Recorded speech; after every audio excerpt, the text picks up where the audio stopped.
Chapter में 5 friend हैं और वो शाम 4 बजे बस के लिए निकलते हैं। बस का नाम ही ना है और उन्हें पन्ना से सतना और फिर सतना से ट्रेन लेकर के उन्हें जबलपुर जाना है। रात की बस पकड़ते हैं क्योंकि उन्हें सुबह काम पर जाना था। लोग उनको सलाह देते हैं 1000 व्यक्ति इस बस से सफ़र नहीं करते हैं। तो वे पूछते हैं क्या डाकू मिलते हैं रास्ते में? लोग बोलते हैं नहीं नहीं, बस ही डाकिन है। बस को देखता है तो उसको श्रद्धा आ जाती है क्योंकि बस की स्थिति बहुत ही वृद्धावस्था है, मीन्स बहुत ही ओल्ड है। बहुत से उस पर निशान लगे हुए हैं बस में, मीन्स स्क्रैचेस हैं। इसीलिए सफ़र नहीं करना चाहते कि वह उसे कष्ट नहीं देना चाहते हैं उस बस को। बस की कंडीशन इतनी ख़राब है कि सिर्फ वो पूजा करने योग्य है, मीन्स खड़ी रहने योग्य है, पर ट्रैवलिंग नहीं किया सकता क्योंकि उसकी कंडीशन बहुत ही ख़राब है। सबसे बड़ी बात यह है कि इस बस में जब 5 उनके फ्रेंड्स जा रहे थे, उसी के साथ बस जिनकी थी वो भी उसी में बैठ के जा रहे थे। इनके दोस्तों में से इन्होंने पूछा कि क्या बस चलती है? तो वो बोले चलती क्यों नहीं है, अभी चलेगी। हमने कहा वही तो हम देखना चाहते हैं, मीन्स ये टॉन्ट मारते हैं। अपने आप चलती है यह? जी हाँ, और कैसे चलेगी? पर हिस्सेदार और इन दोस्तों के में से एक व्यक्ति आपस में बातें करते हैं बस के लिए। 5 फ्रेंड आपस में झिझकने लगे कि हम लोग जाएं कि नहीं जाएं। तभी उनके फ्रेंड में से एक डॉक्टर फ्रेंड है, वो कहते हैं डरो मत चलो। जो बस है वो बहुत ही एक्सपीरियंस है और विश्वसनीय है, मीन्स इस पर विश्वास किया जा सकता है। हमें अपने बेटों की तरह गोद में लेकर जाएगी, मीन्स एक माँ का रूप दे दिया बस को और कह रहे हैं कि माँ जैसे अपने बच्चों को गोद में बैठा करके ले जाती है ऐसे ही ये लेके जाएगी।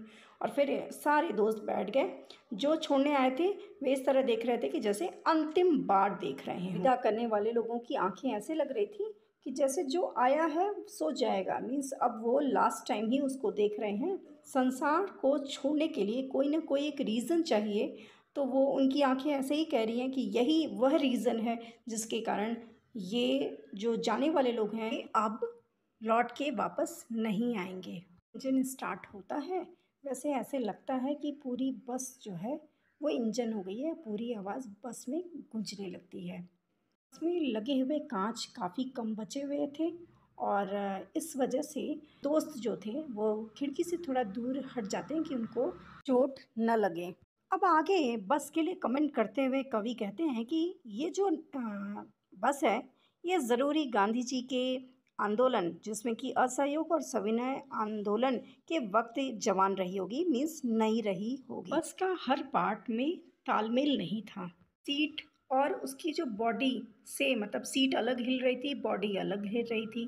कभी उन लोगों को लग रहा था कि जहाँ जिस बॉडी से फिक्स किया गया है वो छोड़ करके आगे निकल जाएगी। अचानक बस रुक जाती है और उन लोगों को पता चलता है कि पेट्रोल की टंकी में छेद हो गया है। ड्राइवर ने बाल्टी में पेट्रोल निकालकर एक तरफ रख दिया और फिर नली से डालकर इंजन में भेजने लगा। तो यह उम्मीद कर रहे थे कि थोड़ी देर बाद वो जो पार्टनर बस में बैठा था वो इंजन को निकालकर गोद में रखे। जैसे माँ अपने बच्चे को दूध पिलाती है शीशी से, उसी तरह वो हिस्सेदार नली से पेट्रोल पिलाएंगे। बस फिर चल पड़ी। 15-20 मिनट तभी ब्रेक फेल हो गया, स्टीयरिंग भी टूट गया।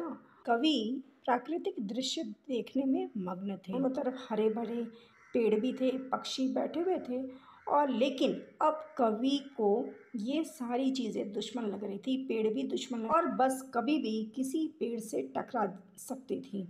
बस किसी भी तरह बच भी जाती तो ऐसा लगता कि झील में वो गिर जाएगी और गोता लगाने लगेगी, मीन्स तैरने लगेगी। अभी अचानक बस रुकती है और ड्राइवर ने ही उपाय किए पर वह नहीं चली। हिस्सेदार ये कहते हैं कि ये जो बस है वो तो फर्स्ट क्लास है, ये तो इत्तेफाक की बात है। हिस्सेदार कहता है कि ये तो सिर्फ बाई चांस की रात में वृक्ष के नीचे जो बस जो थी वो बहुत ही उसकी स्थिति दयनीय लग रही थी। लगता था कि वृद्ध होने के कारण वह थक कर बैठ गई है। बहुत ही दुख हो रहा था।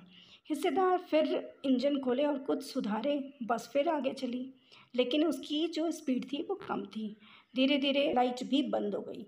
चांदनी रास्ते में वह किसी तरह आगे रेंग रेंग करके जा। आगे से कोई गाड़ी आती या पीछे से कोई गाड़ी आती तो ऐसा लगता कि बस ही कह रही है, इन गाड़ियों को बोल रही है कि नहीं तुम आगे निकल जाओ, मैं तो बहुत हो चुकी हूँ और मैं तो धीरे धीरे ही जाऊंगी। आगे पुल के पास जब पहुंची तो उसकी टायर भी पंचर हो गई करके एक बैग ही रुक गई।